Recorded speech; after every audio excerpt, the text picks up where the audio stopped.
People often ask me, what is your podcast about? And I would say, well, it's called Tech Seeking Human. So it's really about the implementation of tech and AI and the future of software and how that relates to society, humanity, and what it means for us as parents, workers, and the future of humanity. Sounds big and bold. But the real question actually isn't what is your podcast about? The real question is, why do you do your podcast? And the answer to that is because I want to learn. There is so much out there that we are yet to discover. And by having interesting conversations with people, I thought my journey could also be one that you can partake in. And I had such a moment in this most recent podcast where I had the opportunity to sit down physically in a room with Laney, who's an evangelist for Slack. And Slack's been doing a lot of research into how to improve productivity and collaboration. I mean, that's natural, right? Because they sell a collaboration tool that allows you to work anywhere. But there were moments in this podcast that I really had an aha, where I really actually challenged my own thinking. Firstly, there's the perception that because of just my own world in which I live, I keep thinking everyone's in tech and everyone can work remotely and everyone can go into the office and we can all do that. And I've just, through my own lens, forgot that there are other people doing other roles that are required to go into the office. And also, what's the mental health burden that they suffer as a result of management decisions to come back into the office? And Derek shares some pretty alarming statistics on what that means for people that physically have to go in if they don't feel like they want to, need to, or should. And the other one is just the improved collaboration and productivity that comes from being in the office. Actually challenging the way that we work. How do we brainstorm? Are we really successful at brainstorming with 10 people? I don't think so. But for some reason in our heads, we think we've got to come up with some creative idea. Let's get 5 or 6 people together and let's whiteboard it. I personally haven't had an experience where we've got the exact result by doing that. It tended to be 1 or 2 people or people going off and then coming back and presenting their ideas and then we brainstorm. But very few opportunities or times in my past have we got 6 or 7 people or even 30 people in a workshop and we've all brainstormed and we've all come up with something creative idea. Sure, it's great for getting buy-in and trust and building confidence and all these sort of things.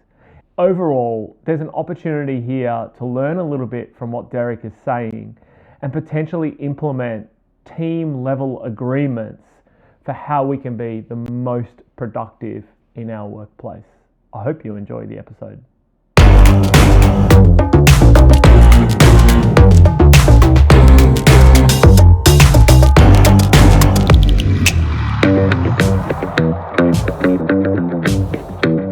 Welcome to the home studio here.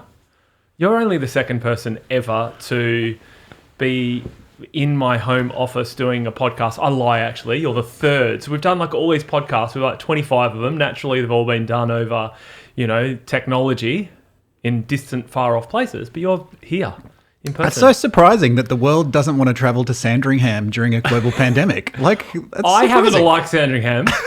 But I tend to not leave the suburbs. So you sort of fell for it. So I work with a friend of mine, Claire. She's often the producer. If you were on the email exchange and I said, you should come to my studio in Sandringham, it'd be really good. She'll be like, oh my God, can you not get out of the suburb for once, Dave, please. I'm like, I can't though. I've become accustomed to being, where were you living in the lockdown?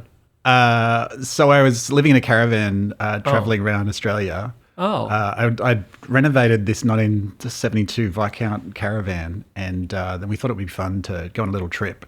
And we left the day before lockdown, and then, it didn't make sense to go back, so we just kind of kept going. Yeah, but I had my 2 kids kind of in bunk beds, and it wasn't kitted up for the pandemic. But we decided to keep going and had a great time. Where's your 5-kilometre radius when you're in a caravan? There isn't one. It's wherever the caravan is. It's pretty awesome, actually. It's the perfect solution. A lot of sympathy for those that did it tough through the pandemic. But so did you just travel around around Australia? Yeah, mostly we were living on beaches in the Western Australian coast. Western Australia. Yeah. That's where I'm from. Oh, wow, cool. Yeah, so there's some pretty good beaches over there. There's a lot, and like kilometres and kilometres of them, and now the internet coverage is actually pretty good. Well, pretty good 3G, and I actually had this one experience where I was in somewhere out of where was I? It was somewhere not too far from Ningaloo, and I had to host a webinar, and I hosted a webinar in my caravan with my 2 children doing their homework on a bunk bed next to me. Brilliant. I had 1,000 people on this webinar. Brilliant. Like, including video. Yeah. And it was flawless. Like, I had a virtual background. No one knew what was going on. Really? Why did you do virtual? You sort of just sat out and go, everyone, I'm doing this webinar now from, the Ningaloo Reef. I may have dropped it at some point, but at some point it gets a little, like, it was difficult because everyone was doing it tough. Yeah. And I was knocking off at 3 and going snorkeling and like hanging out with the kids. But we could live vicariously through you. Like you could have done an updated travel blog and we'd all be stuck here in Melbourne. I have survivor's guilt. I have survivor's guilt from the pandemic. I had such an awesome time. But then I ended up moving to the Sunshine Coast. Did you predict it was going to happen? No. And then you went in the caravan? No, total accident. So you really you should have given yourself a little more credit there. You should have said, look, I read the reports. The US government weren't across it, but I was. And so I just was like, it's time to go, kids. We're getting in the caravan. It's a caravan of courage, and we're going across Australia. No, it was cool. It was quite transformative for our family life, though. We became very close over that time, as everyone did during the pandemic, and kind of all of this stuff that was going on made you sort of reassess is this really why I'm here on the earth? Like, is this what I'm going to be here to do? And we became very close as a family, and I think that we really benefited out of that, and that's my big takeaway out of the pandemic. That's a big thing to say, actually, what you just said, which is, what am I really here on this earth for? And really reassess, because I do think the pandemic really made us reassess this whole, like, I work 80 hours a week, I'm stressed out, I don't see my kids, what am I doing this for? Yeah. I mean, no one grew up wanting to be on 9 to 5 Zoom calls, like, and 9 to 5 if you're lucky, right? Like, that wasn't your vision of, like, the amazing corner office in like some beautiful city, and then, like, we'll be at lunches, and it'll be amazing. Like Mad Men style. Yeah. Oh, absolutely. Yeah. Like, that's the business world dream. That's why I got into business, for the clothes and for the lunches. But being back to back on Zoom calls is, no one loves that. In fact, it's shit. Like, it is. Life is shit if you're back to back on whatever video conferencing platform. I don't want to disparage our friends at Zoom, but and the reality is, I think that's made everyone reassess how they organize work. And the funny thing is, none of that stuff is new. It was just that when the pandemic came, we turned on our cameras, we started recording everything that we're doing. And then, God help us, we tried to watch it back on replay. Yeah. And then you're like watching these recordings of meetings going, holy crap, like, when did we get so broken? Like, when was work so bad? Yeah. And there's a study actually from 2017, which is, 3 years prior to the pandemic. And 71% of senior managers, and this is a HBR study, said meetings are ineffective. And then 64% said they actually stop us getting work done. Yeah. And then you fast forward to the middle of the pandemic, everyone's in back-to-back meetings for their whole life. Like, oh, hey, let's collaborate together. Let's find a time. Well, I'll tell you what, my EA and your EA will work out a time maybe in 4 to 5 weeks where we can get a half-hour block where we might be able to have a chat. Yeah. And, like, if you're in a senior position in any company, that's your life. Yeah. And to be agile, to be nimble, to become an agile organization when you can't really have a chat within the next 4 weeks because your calendar's blocked off, mostly because you can't drag and drop the calendar little thingy. Calendars are awful. You're like, ticky. Calendars are just awful. Why isn't there an AI that organizes calendars for you? Well, I mean, they do a pretty good job. Like Google Calendar and those sort of things do a pretty good job with AI stuff, but they can't understand this idea of ad hoc collaboration and the idea of co-working where in a physical space, it sort of happened. Like, you'd have these informal rules and nothing was written down. It was all kind of implicit rules in the organization about how it worked. But we knew it because we'd been doing it for so long. But as soon as you put things in digital, suddenly implicit rules aren't very effective. Yeah. And you need to be much more explicit about what's okay, what's not okay. And things like co-working, which is the idea that we're working on something, on our own, but together. And then periodically we'll need to check in and touch base and like ordinarily it would be talk over the cubicle and say, oh, hey, have you checked in the source control? Or, hey, I just got this weird bug from Git, what's going on with that? And that's kind of how startups sort of thought the world needed to run, and why Silicon Valley became such a big thing, because everyone wanted to be co-located in these little huddles with pizza box teams, kind of being super productive. And we had to really unlearn that in that period. But unfortunately, a lot of those bad, broken work habits we brought forward, and not surprisingly, work became pretty shit during the pandemic. And it wasn't just because we were stuck in our houses, it was because work just wasn't really fit for what we were trying to do. So it's been good to see things starting to change, and actually now we have to change, otherwise people are going to leave their jobs or leave the workforce. I was at a financial services conference yesterday, and one of our leaders of one of the big four banks, he was saying, look, the most important for us right now is trying to find purpose for our employees to help them make a difference in the world, because no one wants to just like work for a company making money or pushing a... That's just not that important anymore. Yeah. It's funny you say that, because there are big titanic shifts, and I only just think through my own evolution, and I wondered, I've been out of the day-to-day for a year or 2 years, and I sort of just wondered, has it changed a lot? Because I sort of go back to my days. Originally, I worked at HP, and they had, when we first joined HP, which is a fabulous engineering, large tech company, like we'd probably have to explain to people who are younger who HP actually was, which was a big, successful They still buy printers. Yeah, they're not so successful anymore, and you can kind of see why, because HP Way originally was about... They actually did collaboration groups, and the manager would sit in the center of the circle, and everyone would sit around the outside, and so you could just talk over cubicles to talk. Yeah. And then they went to almost 100% remote. Yeah, right. And then they went, this is a disaster. And to your point, the meetings, we should catch up and talk about that. And then before you've actually got to the point, it's like, let's schedule another meeting and finish off what we were talking about. And you're like, are you kidding me? Like, why can't we just finish it now? Because you get to like the 60 minutes and you're like, okay, we're done. And they go, but we spent 15 minutes, everyone just trying to get on the call.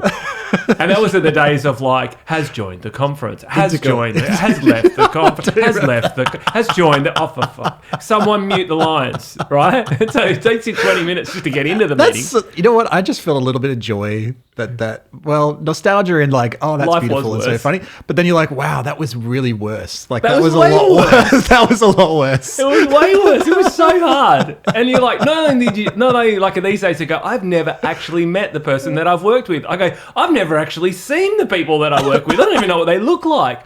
Actually, I remember going to the Halo room, which is the first time we had a video conference, and the room was set up for Disney. Yeah. So that when they were producing, I think Disney or Hollywood or whatever, and there was a studio in New York and a studio in California, and they wanted to be able to collaborate together. So they created a replicated room in both cities with full video, and you could sit, and then they put these in all the offices. And so for the first time I came in and I sat and I went, oh my God, that's what you look like. Really? That's hilarious. Yeah. So I love the fact that every time corporations try and make virtual reality work, they try and recreate the shittest environment possible for collaboration, which is like a boardroom. Like they're like, we'll have a virtual boardroom and everyone will be sitting at it. And you're like, that sounds like my nightmare. We'll do one circle all the way around with grey walls. And we'll just make it like that. It's and you've got all the power of the Oculus, and you're trying to recreate like the most boring environment to have a meeting in. Like they called it the Halo room, and I think there was much. It was good. It was good. Don't get me wrong. It was good at the time. It was good. So anyway, everyone went remote, right? And then they went, "Oh crap, company's not doing very well. Culture sucks. Everyone come back to the office." But the ship had sailed because everyone had been working there for 5 years. I had moved an hour away from the city, from the office, so I don't need to go in anymore. Because this company doesn't want me to go in. And then all of a sudden they went, no, you all got to come back in. You go, oh, hang on a second. Yeah. Well, I've moved now. I have a home office out the back of my house. I have a routine. I'm set up. Yeah. Sort of like where we're at. And they struggled to shift. Yeah. But there's no real option. Or maybe there is an option. You're forcing people to go back in. Yeah, that's what's happening right now. But power is with the employees a little bit. Or is it? So that was my long way of explaining to like, where are we now? Yeah. Hey, look, it's interesting. I have some opinions on this, as everyone does, but that's what you're here for. Opinions are not as interesting as like data and research, because the biggest issue with all this stuff is it's very hard to empathize with people outside your own circumstances. Mm-hmm. And if you're in a position of leadership, it's even harder because whatever, like, I'm able to have the means to fund a caravan trip that can last forever around Australia, and like I'll still figure out a way to make my world work. That's a privilege. That's not the reality for the shift workers on the tunnels or whatever it is. There's many different realities within any organization, and it's very difficult for us to, as much as we love human-centered design and empathy and all these great things, you just can't imagine it. You won't be able to imagine all the different styles of work in your company if it's bigger than 150 people. If it's smaller than that, you might have some luck.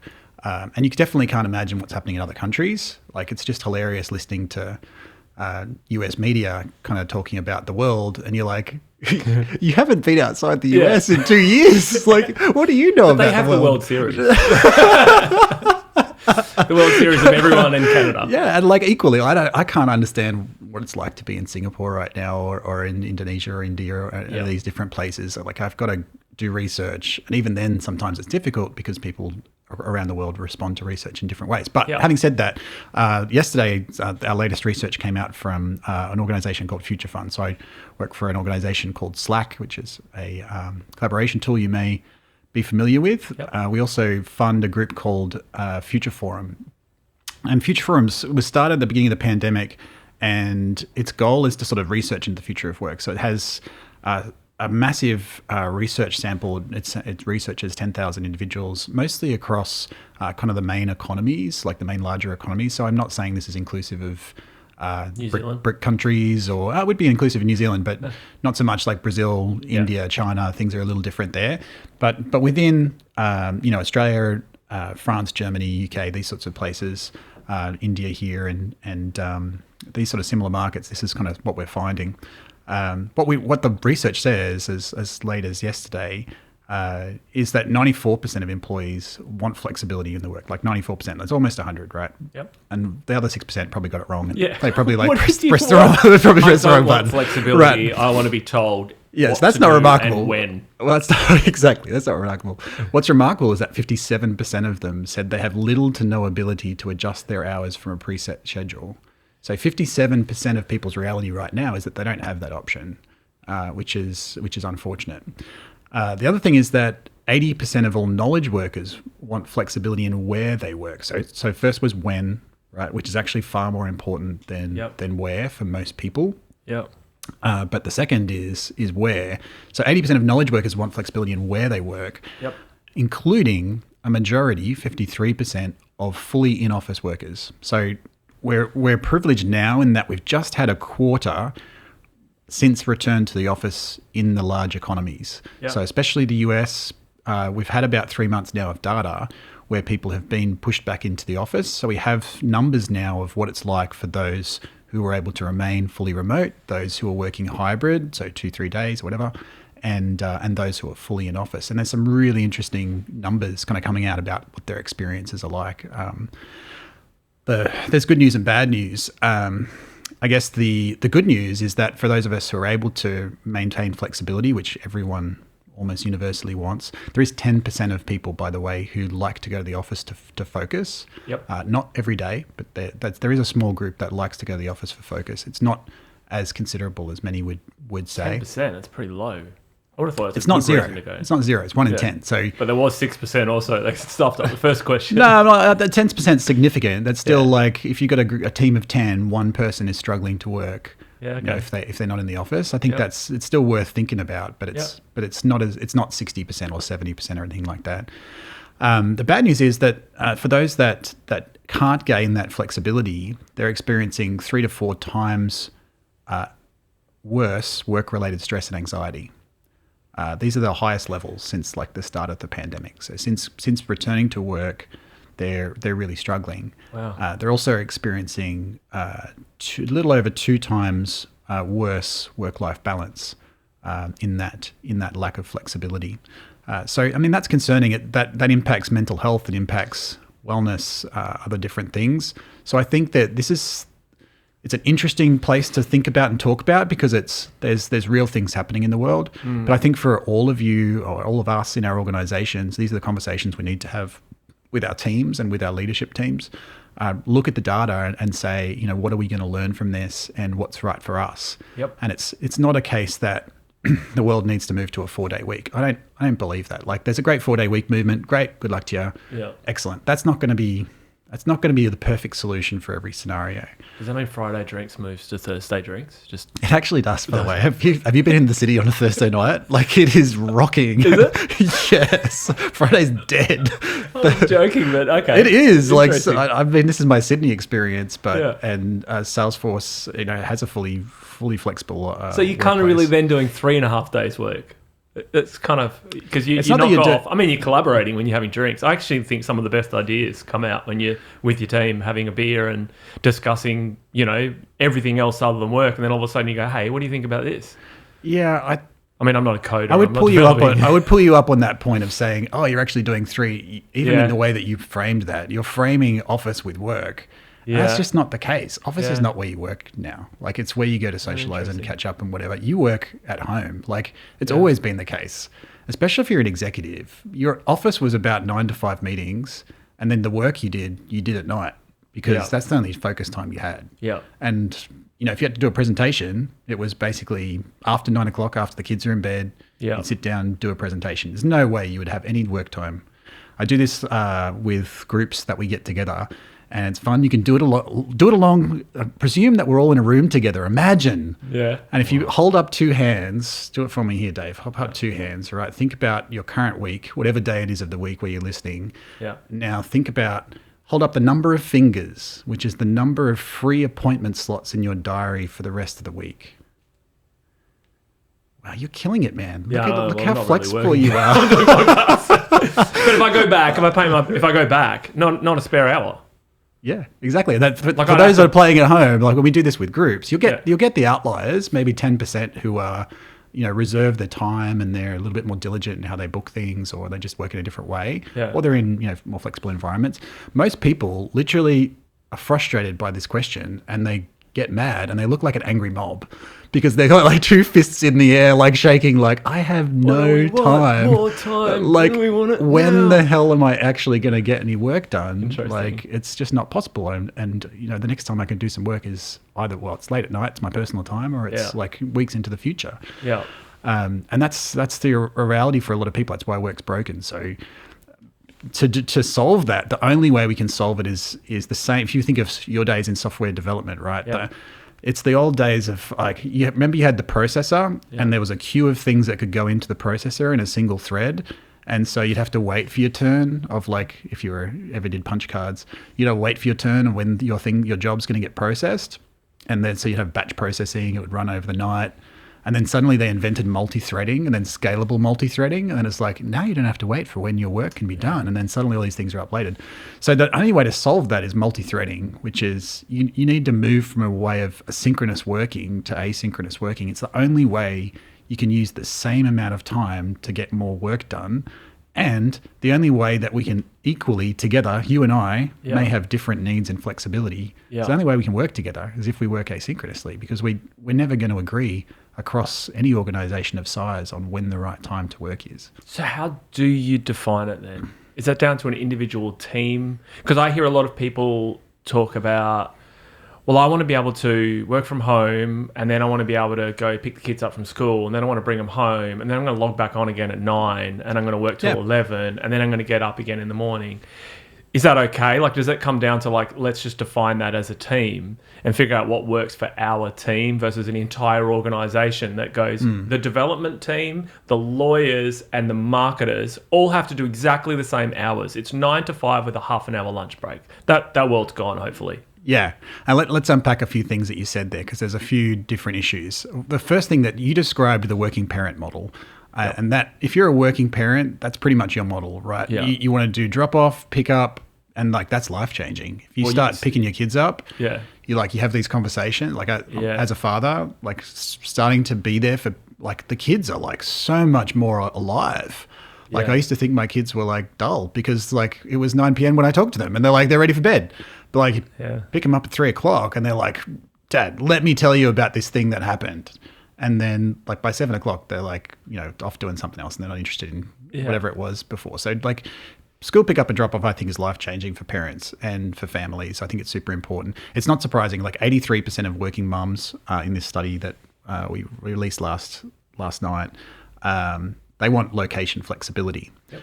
But 50% of working fathers also want the same level of flexibility, and that number is rising. Just last quarter, that was 48%.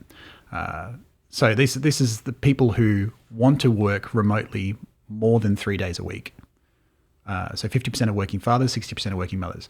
So I think the working parent model is just a great case study for what we can do here. Like we heard the CIO of NAB Retail Bank, I'm sorry if I got that wrong, Anastasia, but Anastasia yesterday at this financial services conference was saying, like, this is game changing for the stuff that she's been working on in terms of women in tech leadership. Yep. Like, because, they don't want to give up, some of those things that they had before. And then the man, Andrew from Combank yesterday was talking about it, and he's like, I don't want to give up like fatherhood.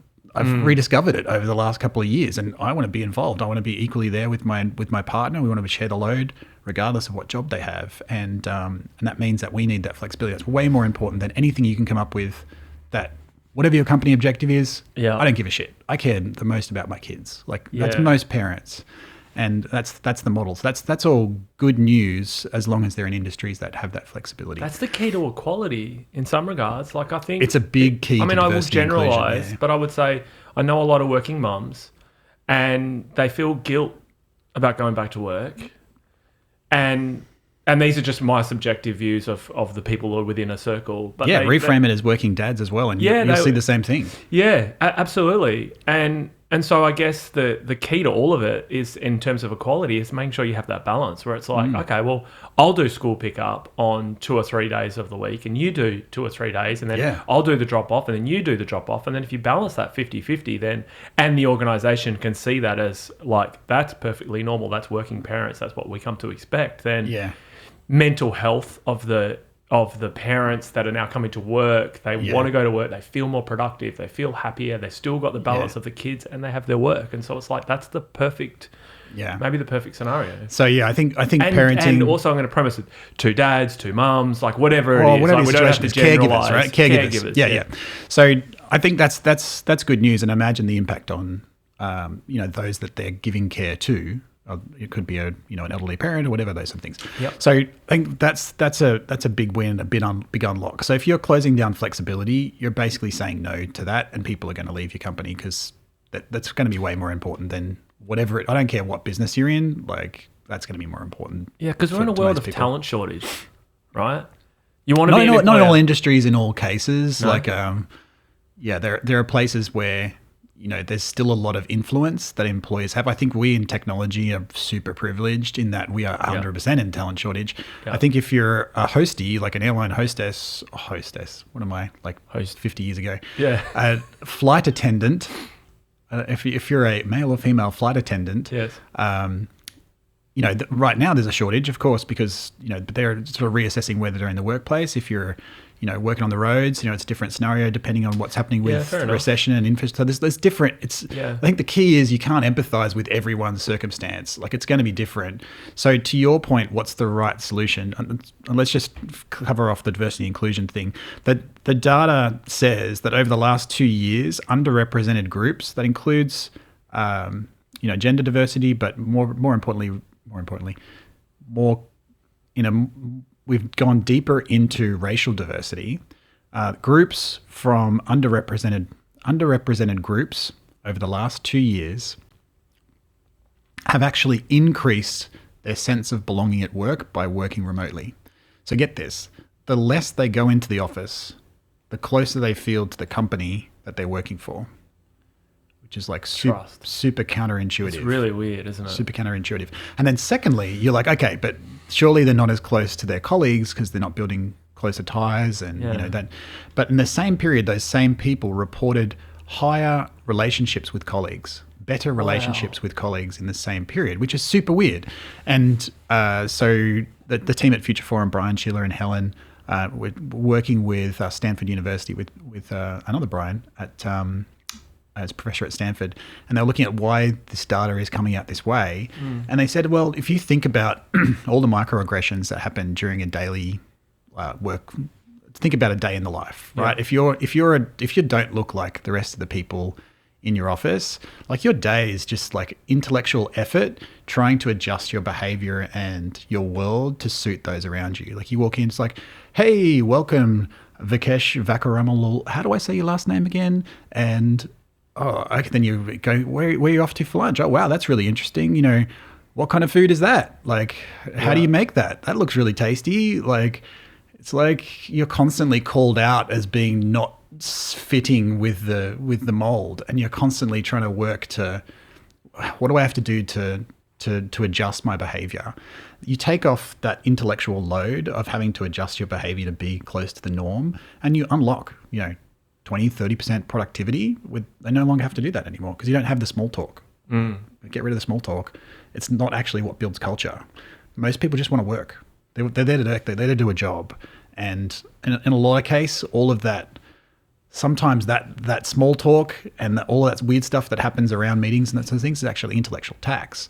So they're unlocked in terms of productivity, and the way they want to collaborate and build relationships is about the work. So they're focused on the work. You get on virtual calls, you're just talking about work, and you talk about each other's lives and stuff, but not in the same way. You can't do a one-to-one because it tends to be four.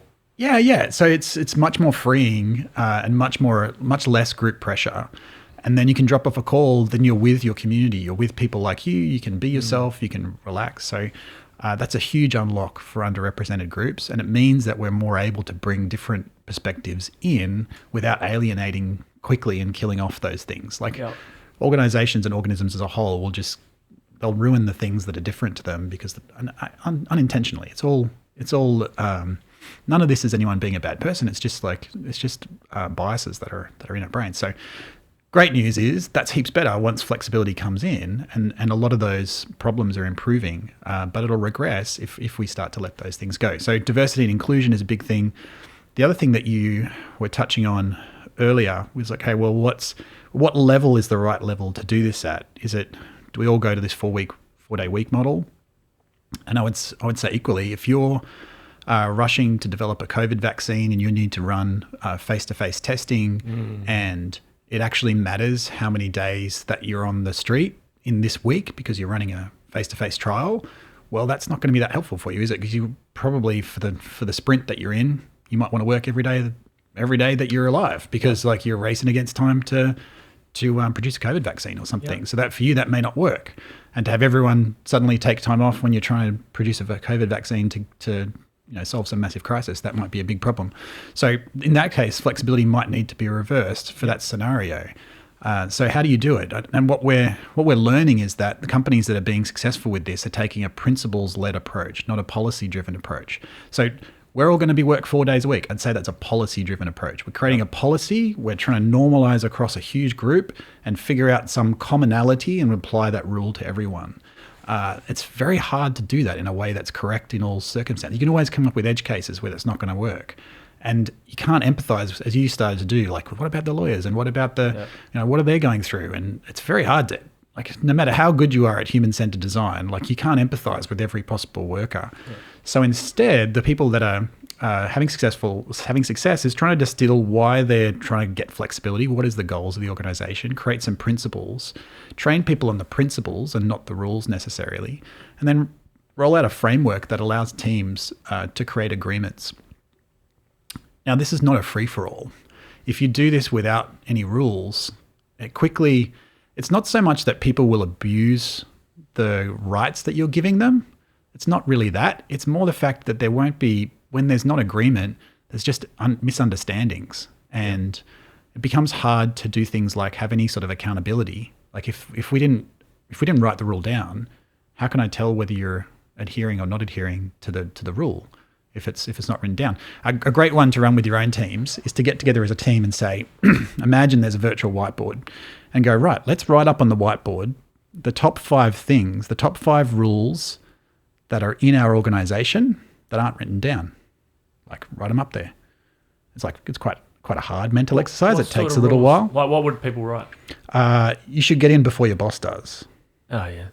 Right. Or that's obvious. Make sure you leave after your boss leaves. Like, it was never written. No one ever said that. It was never written down, but it's true. Or if the CEO is coming in today, everyone should come in because it's important enough for him to or her to come in that we should all be there. Yeah. And people may have even said that verbally at some point. But I mean, is that my point is not that that's wrong. For some CEOs, so you'd prefer not to go in. Well, my point is it's not that it's wrong. My point is that unless it's explicit, you can't figure out whether it's correct or not, or useful or not, whether it's something you should keep or throw away. Yeah. So you write it down, you talk about it, and then you decide what are the things you want to keep and what are the things that maybe aren't serving you anymore that you want to let go. And it's a really cool exercise. It's very, very valuable. It's like somewhat confrontational, right? Yeah. Like it's a high trust exercise. You need psychological safety to have these types of conversations in a team. And culturally it'd be very different too, right? Yeah. But I think these are the types of things, if you can get your organization to adopt some of these practices, this is what builds good culture. You know, it's not having a foosball table and a chef who makes dinners. Yeah. Like it's the way that you approach, working together. Yeah. And that framework now is called team level agreements. It's pretty universally adopted. And we recently published a book called How the Future Works. If you go to futureforum.com, you can download templates on how to create team level agreements. They're actually pretty straightforward. It's just basically about kind of like that, getting it together as a group, figuring out what the current rules of the team are, writing them down, and then sort of working together about what you'd like the rules to be going forwards and what we're all going to agree on. It includes things like core working hours. Like, yes, we're working flexibly, but, Tuesday, Wednesday, Thursday, if we're in Australia, here in Sydney, we might say, Australian Eastern Standard Time from 10 to 2, we're all going to make those core working hours, and any core meetings that the team has together are going to be within those hours. So they're the times that we're presuming that we're going to be available for synchronous work. Yeah. Outside of that, on those days, it's kind of up to you to, come up with what works for you, and you can work mostly asynchronously. So that does mean that you need to experiment and adopt asynchronous tasks, because there is no longer, initially, if you keep working the same way you did before, where you had the 30-minute blocks of synchronous work, you've got less blocks now. So it's hard sometimes for people to imagine they're being able to do more work in that time because there's less blocks. But instead of that, you unlock multi-threading, you unlock asynchronicity, and productivity goes up. It goes up about 30% on average, according to the studies, because you're just think about it, right? From a computer science point of view, it's single threading versus multi-threading, and it's a huge unlock in terms of productivity. Microservice world that we live in. Break it down. And it's not just tech, right? Like there's a very famous case study from 2013 in the US Patent Office where they moved to a flexible model in government. And they found they were able to process 4.4% more patent reviews. This is a highly intellectually taxing task to review a scientific patent. And by implementing flexibility, they're able to improve the number of patents reviewed by 4.4%, which is over the number of patents in the world. It's a big number. And then not only did that, employee experience went up, employee engagement went up, and they became one of the best places to work in the US government. Wow. And that was in 2013, way years before the pandemic, kind of like what you said about what HP was trying to do at the time. And so the evidence is there that this is not about decreasing productivity. Yeah, this is so cool. It's like, treat people like humans, make them feel productive, give them, you said earlier about a purpose. I really believe that that's really important. People don't just necessarily go for the money. They go for I want to make a difference in this world. And the other part that I think a key takeaway for people, you talked about those core hours. You also talked about the Future Forum. Futureforum.com. Future Forum is where people can go to discover more information. Do people do this? I've worked in organizations where there is a team that feels a purpose and they feel like they want to make a difference. And for all intents and purposes, I'm going to choose the lawyers and the accountants that I used to sit near. Hello to any of them who are listening. And they wanted to be like us. Right. Where we would define our own hours and we'd be more flexible and we'd say, no, HR, you can stay at arm's length because we're marketing and we need to be creative and collaborative and we want to do this and we want to come in when we want a desk like this. How do you operate in an organization with multi-teams with all different types of things? Is this something that you've got to go back to a HR department or to some leaders and they have to try and figure it out? Can it organically happen? Have you seen evidence of because you are you're not going rogue, But I've seen like R&D and software teams become like very high productive teams because they get very focused on like how do we get productive, and they study it. And yeah, there's a few issues in what you said there. The first is you said there's always issues in what I say. Yeah, I love it. I love it. It's great. The first is like who owns it. Okay, it's CEO and directs. Like the executive of the company. This is the most important thing for every company on the earth right now. Is like how are they going to function in the future, and how are they going to respond to this existential crisis that they've just been through. So like HR is an enabler. I love HR. I'm like speaking at a HR conference next week. They're super pumped about it, but they can't do it alone. It's not their job to change the organization. It's their job to administer what the organization creates as its practices. So that those have to be from the executive team. That doesn't mean the executive team makes the rules. It's that the executive team sponsors this work and then transparently works with the organization to come up with the principles and to come up with the framework with HR, who can help build these frameworks like team level agreements. And then their job is to make sure that the framework is implemented. So it's no good coming up with a framework and not checking that every team has implemented the framework, because if you haven't gone and done your team level agreement, you don't have any rights right now. Like you haven't defined how you're going to work. It's not okay to just have whatever you feel like whenever you want. That's not cool, because what'll happen is exactly what you described, which is the very powerful individuals such as high talented tech talent. Like look at the Tesla example, right? It's like everyone's got to go back to the office except if you're a really talented tech person. Then you can pretty much do whatever you like and go smoke drugs in the desert, and that'll be fine. But for everyone else, you got to go back, right? So that's a huge power imbalance, creates a huge amount of resentment, and you'll quickly create divides in the culture where it's like there's the winners and the losers, and it's like those guys. Look at every company that ever created an X, like company X. Like they created a company, then they set up another company with less rules as their innovation hub. Look at every one of those that exist. I'm not going to name any of them. They're all amazing places to work, but everyone who doesn't work in that innovation hub or the X version of the company resents them and starts to try and throw rocks and tries to destroy them, because they're like, this sucks. How come they don't have to abide by the rules? How come they can get away with all this they're stuff? Special. You're not. You're not special. You're not special. Go back to the trenches. Get back to the cubicle and log on. Yeah, exactly. And this can be quite nefarious as well when it starts to be, we've got one group of rules for us, but our outsourced organization in India, no, they've got to work 24 hours a day and 12-hour shifts, but that's okay because they're not employees. Like that's a contracted.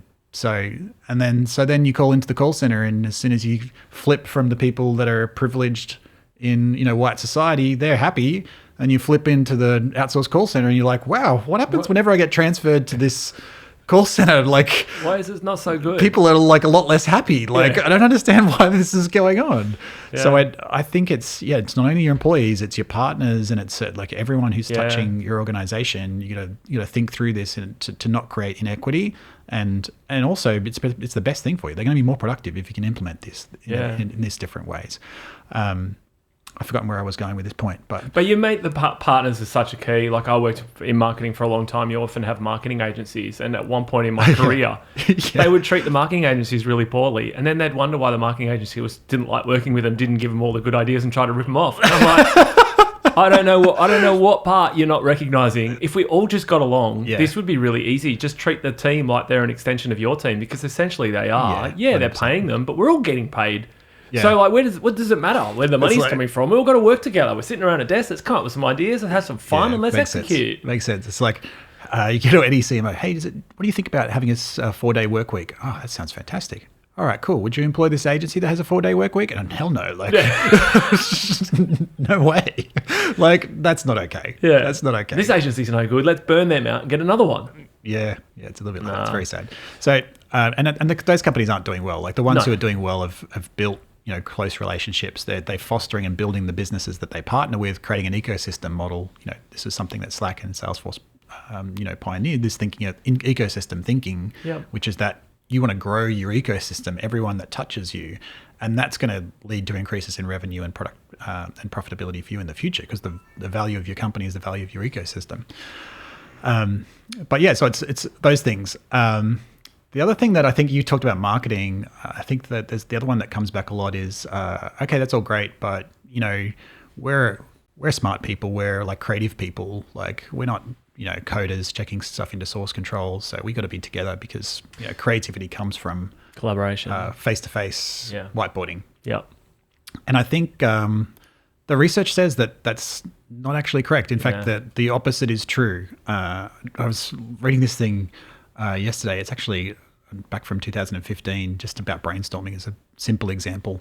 And the commonly held belief is that the way to brainstorm is to get everyone in a room. We'll all write on whiteboards and we'll come up with the best ideas, and then we'll go and write them up and implement them. And actually that works really terribly. And the research shows that if you take individuals, don't let them talk to each other, and then have them create and ideate, come up with their ideas individually, then come back together and discuss them, it's a far better way to create ideas, which is why you end up having to go to agencies, because you create these echo chambers where no one can have an original idea because everything's shut down as it's come up with. And the only ones who can have the original ideas are those that are outsiders, like agencies. And we have to go get a new agency because we burned the first one. We tell them that all their ideas suck, and then they don't want to give us any more ideas, and we have to go hire a new one that's not burnt already. So these collaboration workshops are more about getting buy-in. They're not actually about the idea. Because I've worked for agencies before and almost felt a little bit like we'd do the workshops just so that the client would feel they're part of the process and they're involved, which makes sense. But we also knew the answer before we started, and you'd go away.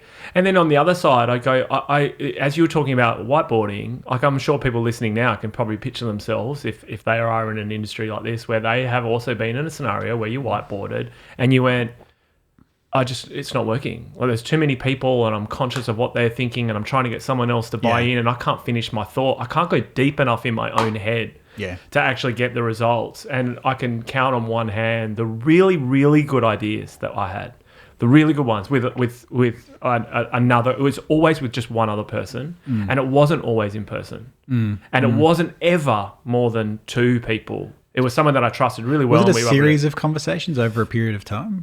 To develop a brand, we actually, if I have the funniest story of developing a brand and what was actually just the brand over, it might have actually been over Slack, and we were just pinging each other back and forth, and I go, no, it's got to be more serious than that. He'd go away, design, send it back. What about that? Yeah, pretty good. What about this? Go away. And we just kept going like this. Yeah. And then I went, that's it. Yeah. That's it. And we worked with an agency for weeks. It's funny that you say this, Dave, because everyone actually works that way. Yeah. But they think that they think that it's a cheat, or that it's like the non-normal way to work. And they're like, how weird. We just came up with this crazy idea and we did it like this way. You're like, yeah, that's how everyone does it. Yeah. But for some reason, we think that we still default to, like, if we try and plan it, we end up in a meeting and it doesn't necessarily work. Yeah. Even writing, like I wrote a vision for my old company, and it was a whiteboard and it took me 2 hours, but it was just me and one other person. And we were just bouncing, going, yeah, but is that really why? And we had the ability to go deep, and we had no meeting agendas that were going to block us and talk us. We didn't have extra people in the group throwing some random flare in the opposite direction where you're going, what are you you're not on the same wavelength. No. And so we were able to, and I'm sure actually if I probably sat there on my own, was forced to do it, I could probably do it too. But to your point, let other people also develop their own and then come back. And it's a different, you're challenging the norm, and I think it's really important for people to understand how they work individually, how they can be productive. And then also what you were saying as a team is have the team also define these rules and how they are all going to be successful. Because you can't have like one person in the group going, I love collaborating with 10 people, and the 9 other people in the group go, I like working autonomously.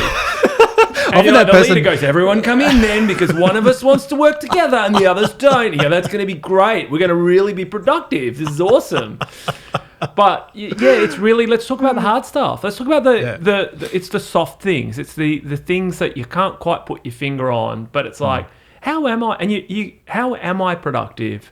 And really analyze it. And sometimes you've got to go through circumstances to realize it. It's true. The other thing, Dave, is you don't have to have the answer. Well, no. The way to think about this, and this comes from the Agile guys and the studies on learning organizations, the only thing you need to come up with is not the answer. You need to come up with an experiment you can run to learn. And if you have that as your goal always, you're going to get closer and closer to the correct answer, which you may never get to the 100% correct answer, but you're going to continually grow and get closer to your goal if you keep running experiments and you keep using the results. So don't ever talk to the team about, let's figure out how we work. Instead, the right question is, what's one or two experiments we could run that might get us closer to these goals? And let's do that over the next whatever period. Cool. If you're super fast, over the next week. If you're a normal organization, over the next month. And then at the end of that, look at what worked, what didn't work, keep the stuff that was good, throw out the stuff that wasn't, and then go, right, knowing what we know now, what experiments can we run over the next period? This is just an agile sprint methodology, but you don't have to use the agile words because that can freak people out sometimes. You just go, look, let's just run an experiment over the next period. And when we get to the end, let's look at the results, see what worked, keep it. Let's run another experiment. And you're just going to keep doing that forever and like continually get better as an organization. That's a really cool way to think about it. Yeah, and that way it takes the pressure off because you're not trying to come up with an answer. Small changes, implement small changes, talk about it. Did what it can work? we test? What can we test? What can we test? Cool. And but yeah, try and take out some of the tech words as soon as you're working with non-tech people because they'll freak out when you start going, oh, we're going to do a scrum and we're going to have sprints and we'll create cohort. And they're like, I have to sprint. They're like, well, this is scary. I have to sprint now. They're like, hey, let's just do this way for the next couple of weeks and we'll see what happens. What's and a pizza box team? I don't like pizza. Exactly. So I think that's a good tip. Run experiments, create those team level agreements, and they're working documents. They change based on your experiments. As you learn things, change the doc or flip things out. Hey, next month let's do it differently. Yeah. If you don't feel confident of doing something for a long period, run like an async week where, hey, for this week we're going to cancel every recurring meeting in the diary. Like you have to delete them in the week. They can't be in the diary, right? And we're going to just work without any planned meetings for this 1 week. We're still going to work together. We're going to use all these other tools. We're going to try 2 or 3 things. And just for that week, we're going to work differently. We may not get to huge productivity, but we'll learn some things in that week. Then the week after, we'll get back together and we'll figure out what do we want to keep from that week that we just had and what do we want to bring back because we can't live without it. And that way you do that over a period of time and you sort of gradually get better. Derek, very insightful. Lots of things to think about, lots of experiments to improve our productivity. They don't have to be big changes. They can be lots of small things. Lots of notes to include in here, and we'll put some links in there to the reports and where people can go to follow up. And thank you for making the journey. I think your caravan might be out the front ready to take you out of here. So I didn't tell you got your caravan to take you all the way back to Queensland. Exactly. We brought it down. Excellent. I'm just ready for the 16-hour drive. I'm ready to go now. Love it. Hey, it's been great having you on the podcast. Lots to think about, and I look forward to catching up with you again soon. Thanks, Dave. Super fun.